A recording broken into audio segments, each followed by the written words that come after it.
under-display cameras of the future. If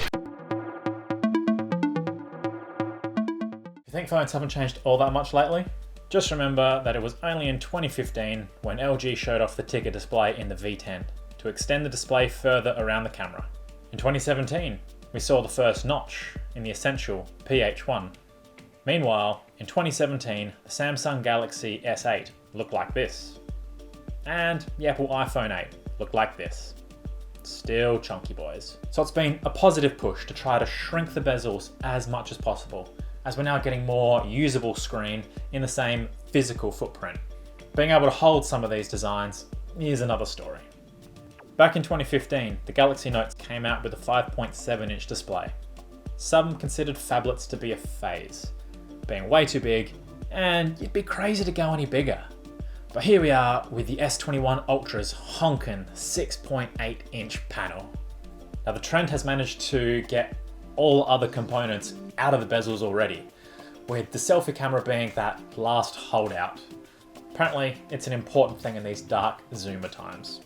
Then in 2018, Vivo showed off the pop-up camera. This seemed to be the answer to the full screen problem, spreading to other companies like Oppo, Asus and OnePlus, with 7 Pro and Zenfone Flip being the well-known recent ones, with all different varieties and styles appearing since.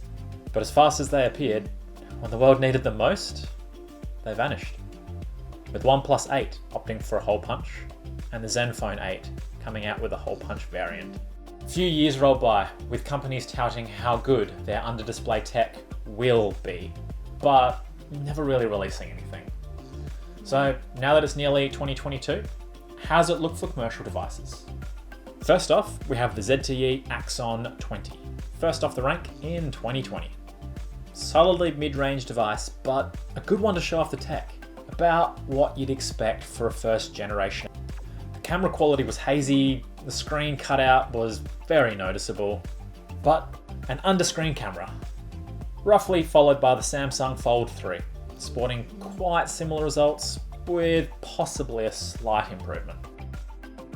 ZTE then pumped out the Axon 30 in mid-2021, which improves upon their previous attempt quite considerably, making the screen much less noticeable by keeping the pixel density more consistent, which brings us to the best implementation so far, the Xiaomi Mi Mix 4, which sadly might remain a China exclusive device. Most reviews make it appear that the camera display is almost indistinguishable from the surrounding display, but the camera quality itself is still lacking.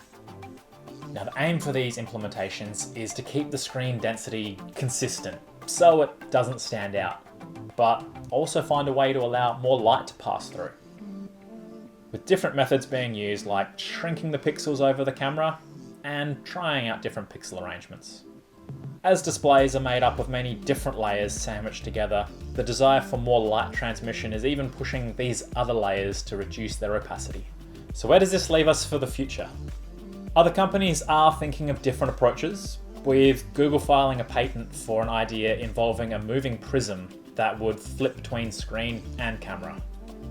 There are also other patents filed by other companies, all somewhat similar to what we kind of have now anyway.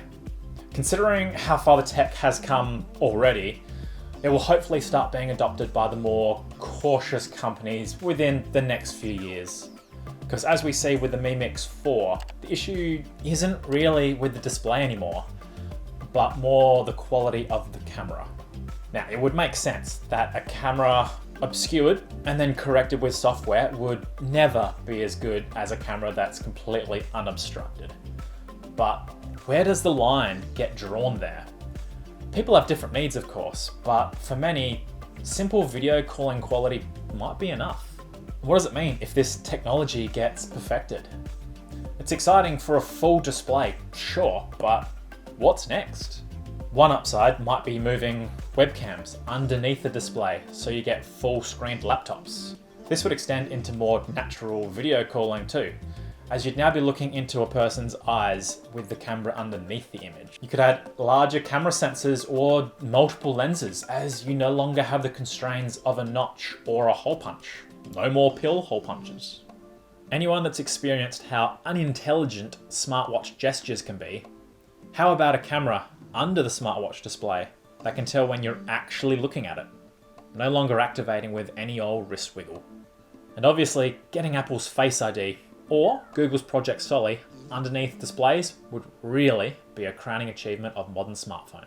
Now, there are always downsides to how tech can be used though. What would be stopping companies in the future from putting data collection cameras under screens and snooping while you're unaware? Doing this for your TV, your car, thermostat, or billboards. At least when you see a camera, you know there's a chance that it might be looking at you. Shout out to pop-up cameras and physical sliders. If you don't know there's a camera underneath that cheap TV, who is the product now? Don't get me wrong, I'm excited for this tech. And it'd be silly to think that there weren't cameras everywhere already. New technology isn't good or evil in and of itself. It's all about how people choose to use it. So I'll watch this with keen interest and see how it all unfolds. What do you think of the evolution of phones and under-display camera tech? Let me know in the comments, and I'll catch you in the next.